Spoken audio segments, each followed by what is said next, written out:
یہ عمل ہے تو چھوٹا، لیکن ایسا عمل ہے جو آپ کی تقدیر کو بدل سکتا ہے۔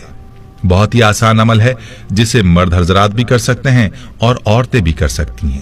یہ عمل کیا ہے اور اس کی طاقت کیا ہے، اس حوالے سے آپ کو نبی کریم صلی اللہ علیہ وسلم کے دور کا ایک واقعہ سناتا ہوں۔ پیارے بھائیوں اور میری بہنوں، آپ نے اس ویڈیو کو بغیر اسکپ کیے دیکھنا ہے تاکہ آپ اس عمل کو اچھی طرح سے سمجھ سکیں۔ روایات میں آتا ہے کہ نبی کریم صلی اللہ علیہ وسلم نے اپنے ایک صحابی سے پوچھا کہ کیسے دن گزر رہے ہیں، تو صحابی نے عرض کیا، یا رسول اللہ صلی اللہ علیہ وسلم کیا بتاؤں، بہت ہی مفلسی اور غربت کے دن ہیں۔ بچپن میں ہی والدین فوت ہو گئے اور زندگی میں تنگیاں ہی دیکھی، کوئی آسودگی نہیں دیکھی۔ نبی کریم صلی اللہ علیہ وسلم اپنے صحابی سے باتیں کر رہے تھے کہ حضرت جبریل علیہ السلام تشریف لائے اور آپ صلی اللہ علیہ وسلم کو یہ اطلاع دی کہ جس صحابی کے ساتھ آپ بات کر رہے ہیں اس کی زندگی کل ظہر تک ہے۔ نبی کریم صلی اللہ علیہ وسلم کی آنکھوں میں آنسو آ گئے۔ فرمایا، اے میرے صحابی، تیری سب سے بڑی خواہش کیا ہے؟ بتاؤ تاکہ میں تمہاری خواہش پوری کروں۔ صحابی کی آنکھوں میں آنسو آ گئے اور بولا، یا رسول اللہ صلی اللہ علیہ وسلم، میں نے زندگی میں کبھی میٹھا نہیں کھایا اور میری خواہش ہے کہ میں زندگی میں میٹھا کھاؤں، اور دوسری خواہش یہ کہ مجھے زندگی میں نیک بیوی مل جائے تاکہ اس کے ساتھ آسودگی سے زندگی گزاروں۔ نبی کریم صلی اللہ علیہ وسلم نے حضرت ابوبکر، عمر اور حضرت علی رضی اللہ عنہم کو بلایا اور اس شخص سے پوچھا، کیا تمہاری نظر میں کوئی رشتہ ہے؟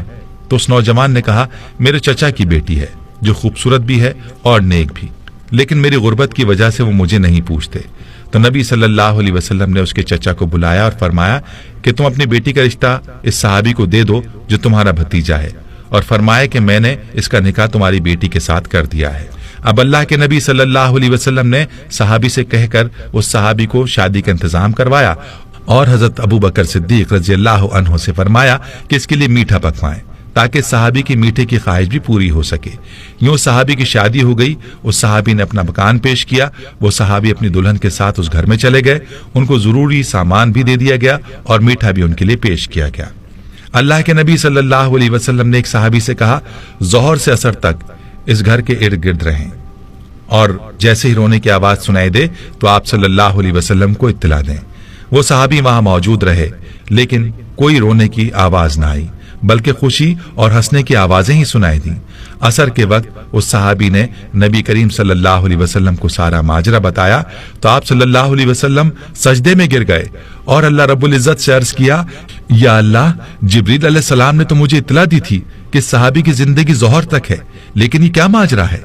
تو غیب سے آواز آئی، اے میرے حبیب، تقدیر میں یہی تھا کہ اس کی زندگی ظہر کے وقت تک تھی، لیکن جب آپ نے اس کی شادی کی اور اس کی خواہش پوری کرنے کے لیے اس کے لیے میٹھا بھی بھیجا تو رات کو یہ صحابی کھانا کھانے کے لیے اپنی بیوی کے ساتھ بیٹھا، ابھی کھانا کھایا ہی نہیں تھا کہ دروازے پر فقیر نے آواز لگائی کہ میں بھوکا ہوں، اللہ کے نام پر کچھ دے دو۔ تو صحابی نے بیوی سے اجازت لے کر وہ سارا کھانا اس فقیر کو دے دیا، اور وہ میٹھا جس کی وہ خواہش رکھتا تھا وہ بھی اس نے فقیر کو دے دیا۔ جب فقیر کو اس نے کھانا دیا تو فقیر نے دعا دی کہ اللہ تمہاری جوڑی سلامت رکھے اور تمہیں زندگی میں خوشیاں عطا کرے۔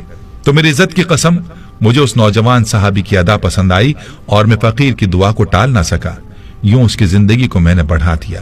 تقدیر کا لکھا یہی تھا کہ اس نے ظہر کے وقت مر جانا تھا، لیکن صدقے نے اس کی جان بچا لی۔ پیارے بھائیوں اور میری بہنوں، یاد رہے کہ صدقے میں اور دعا میں اللہ نے بڑی طاقت رکھی ہے۔